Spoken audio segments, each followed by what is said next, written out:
Well, Middle Tennessee farm-to-table butcher being honored for his efforts. Ben Neale of Light Hill Meats has received the SBA's Tennessee Rural Small Business of the Year Award, and he's taken time to come by our studio to talk about this achievement. Congratulations, sir. Thank you. How Thank incredible you so to win this. First of all, let me just say, first generation, right? I mean, this is incredible. What an honor. It is. It has. It's been, we've been doing this about over 15 years now. But it's an amazing thing to be recognized for what we've been doing. So tremendous. I want to talk about what you've been doing. You've been running cattle since 2011. The processing plant you opened 2016, got running 2017.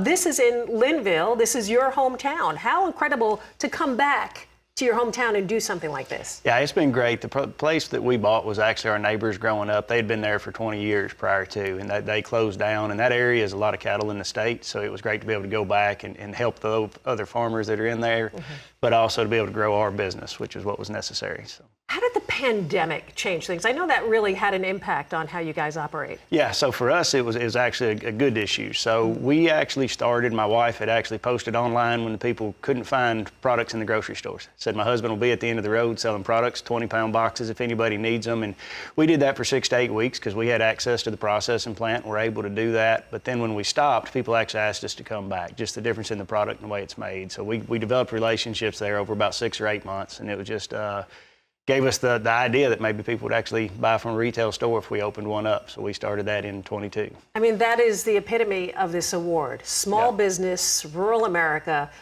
The idea that you have direct contact that is with your consumers, and they want to know where their food comes. They want to know what you're doing. So they get that answer with you, don't they? Yeah, and we focus on quality and provenance. I mean, that's the main thing. We have farm-to-table tours each year, so we do those 2-3 times a year. People can come out to the farm. They ask us any questions we have. They can see the processing plant. They see us at the store, so they do know any questions that they have. They can develop that trust with us. The transparency, so important, that's for sure.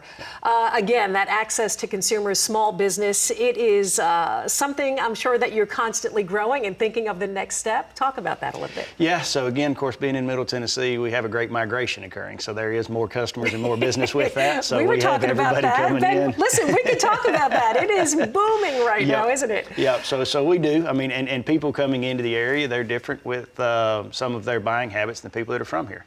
So we're able to provide access to those things. We have people come in from Chicago, we make special sausages for them. We have people come in from New York, we'll get products in for that. So by being small, being niche, we're able to actually really help our customers from those areas to find the products that make them feel like they're more at home. Right now, we know, of course, and we talk about it a lot here on Market Day Report, the cow herd size right now. Yep. How is that, is it impacting, or how is that helping your business? Speak to that. Yep, it does both. So we do as much local as we can, but one of the tricks with doing a small processing plant is not all cows are steaks. So every bit of that. So we actually do buy in products that are very similar to ours. So on one side, the impact and the pricing of that goes up. On the other side, we focus a lot of ours on dry aging and making niche products. So then we're able to take those animals again and bring added value with them. Again, what's so important, I think, to a lot of consumers too, cow health and of course livestock and how you operate. That is something that is very important to you. I was watching something online where you talked about, you know, having maybe an adult beverage and sitting among your cattle. That is so peaceful, but also you're keeping an eye on what you do. Yeah, you know, I say in agriculture we're caretakers. Caretakers of the animal, caretakers of the land. And my specialty back years ago, prior to being able full-time in our business, was pre and probiotic usage in animal diet. So it's how do we keep the animals healthy? And that's really what I try to focus on. How do the grass look? How are the cows doing? How are they performing? Are they nutritionally where they need to be at so that they maintain their health? So, so not treating it after the fact, but trying to watch everything beforehand and just apply the husbandry that we need. So. Well, I know you're a busy man, so we do appreciate you making the trip here to our studios. It is National Beef Month, by the way. Maybe advice or maybe final words you'd like to say to the producers out there and also the consumers of beef? Yeah, producers, enjoy the times. They get the record high prices and enjoy it while it lasts. So it has been a good year for us. On the consumers, it is. We make great products. Get to know the people that make them behind them. Don't trust everything that some media may have out there for you.